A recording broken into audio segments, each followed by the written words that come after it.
Thank you, Chancellor Reed.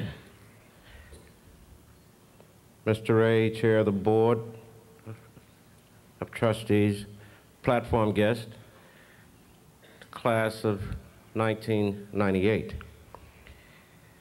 It is really an honor for me, a chancellor in this university system, to be asked to participate in your commencement address.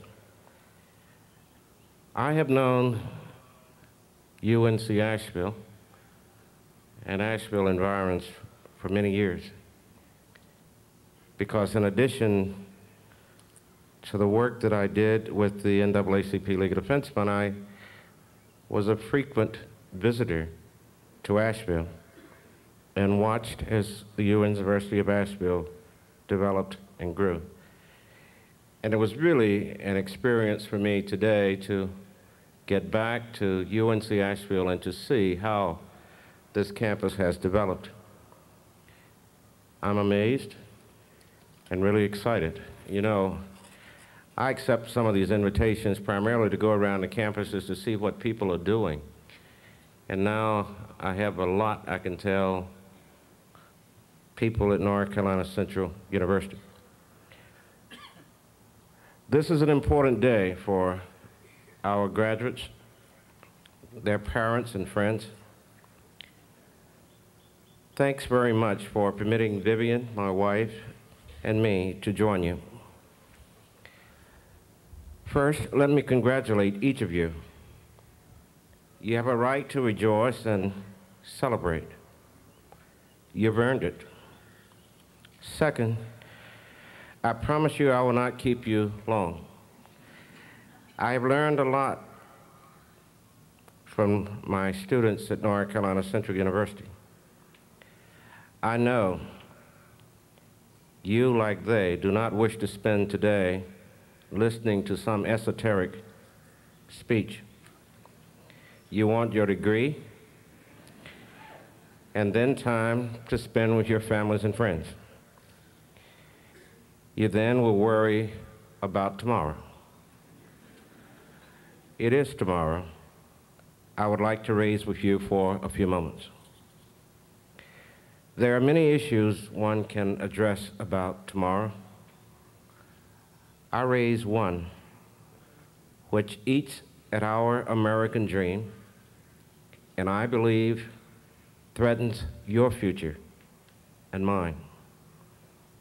It involves our continuing quest to build a united America. Arthur Schlesinger tells us in The Disuniting of America that we are increasingly divided, we are selfish, and we are separating into individual or group enclaves.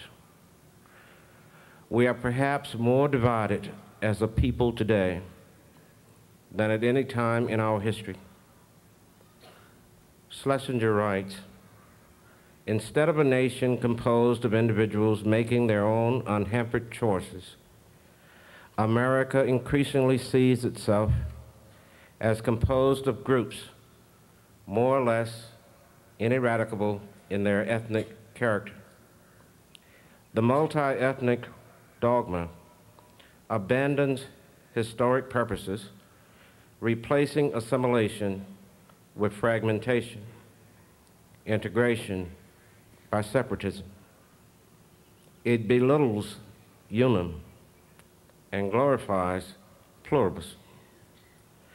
I might add, we are separated by more than race and ethnicity.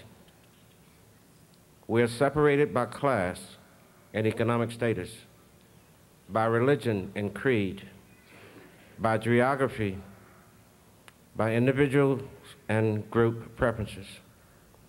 The South versus the North, Asheville versus Charlotte, and Raleigh and the East. Schlesinger continues, the historic idea of a unifying America is now in peril in many areas. In our politics, our voluntary organizations, our churches, our languages. And in no area is the rejection of the overriding national identity more crucial than in our system of education. I believe that all of us would like to agree with Schlesinger. We cannot survive as a divided America.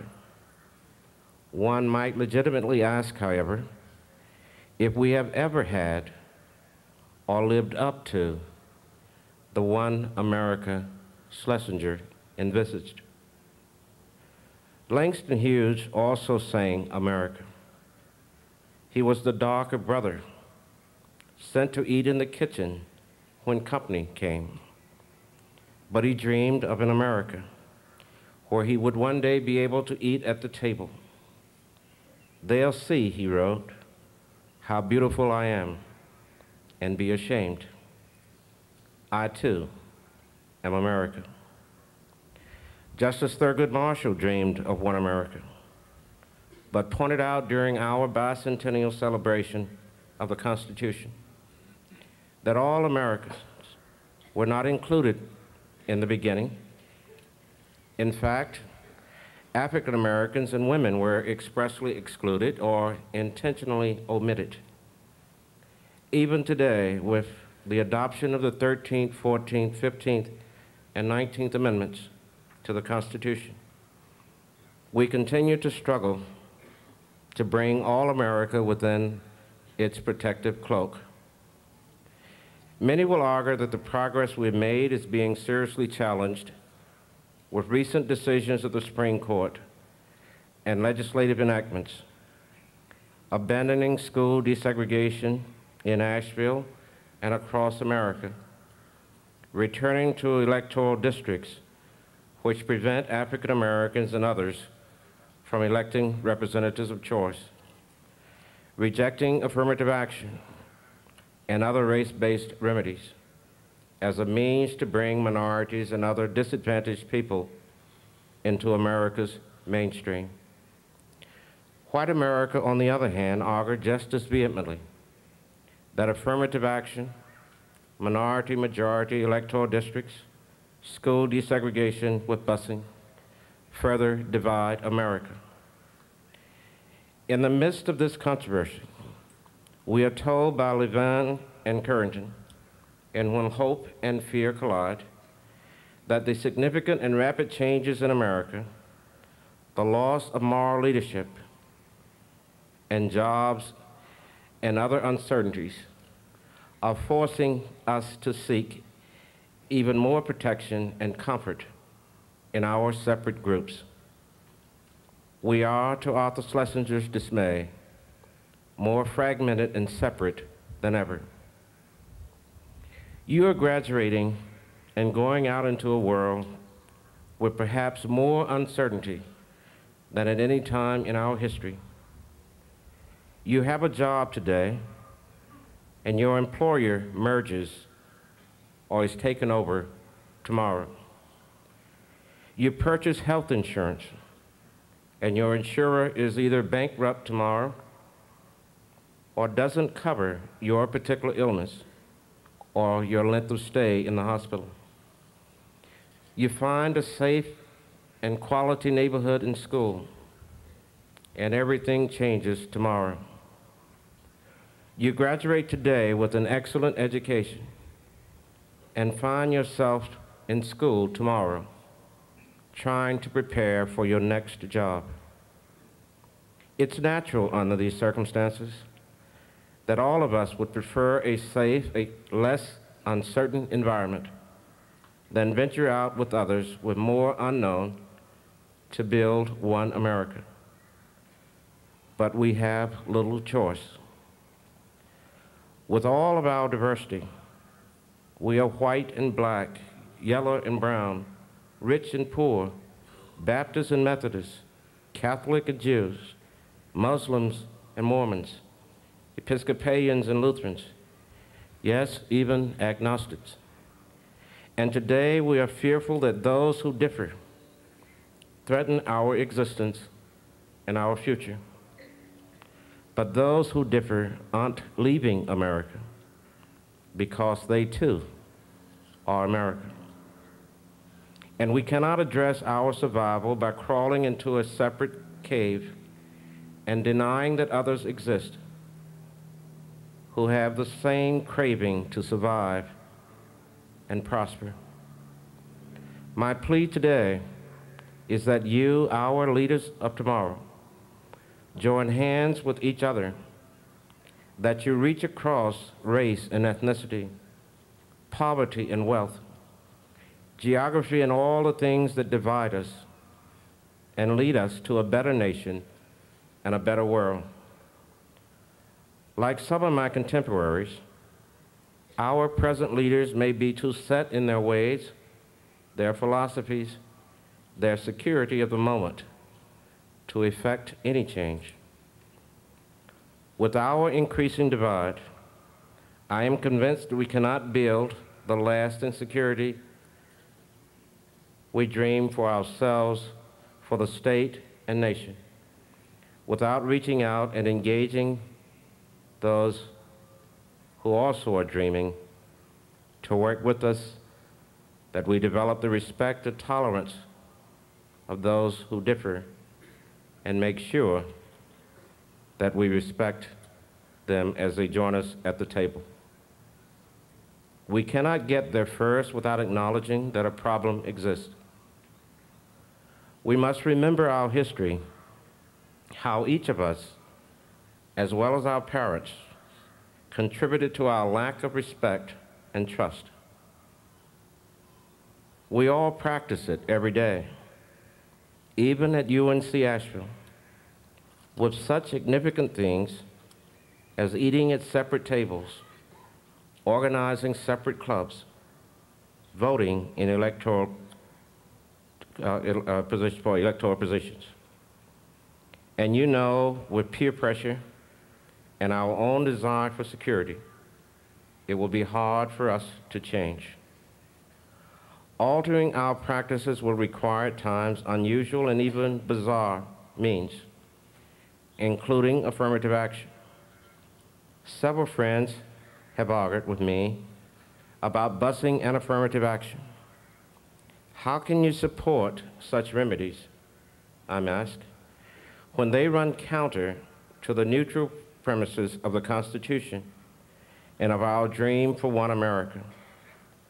I strongly support one America and a neutral reading of the Constitution, but we cannot have that kind of neutrality until all people are first free.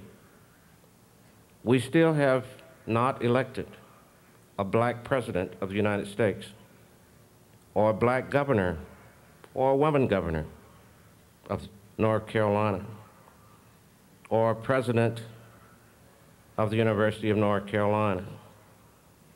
We all think it's strange to think in such terms. We must enable each group to come to the table with mutual respect and a belief that he or she can make meaningful contributions. And to get there, we must employ whatever means are necessary, even if they, for a period, run counter to the goal we are ultimately seeking.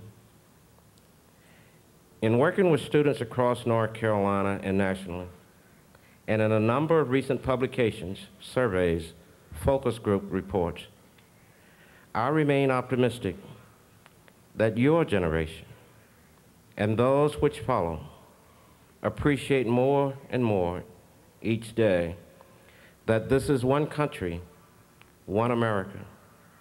And despite our many differences, you appreciate that your survival and mine, and indeed America's, will depend on your ability to join hands with others, whatever their race or gender or beliefs in life, and help to build one nation, one America. I leave with you two thoughts, one by Howard Thurman.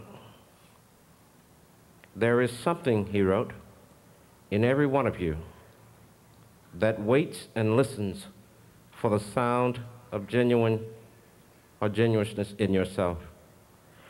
It is the only true guide you will ever hear. And if you cannot hear it, you will spend all of your life all of your days on the end of a string that someone else is pulling. The other is from a Jewish inmate in a Jewish concentration camp. He said, "Everything may be taken from a person, but one thing, the loss of the human freedoms to determine one's attitude in a given set of circumstances, to choose one's own way." God bless all of you.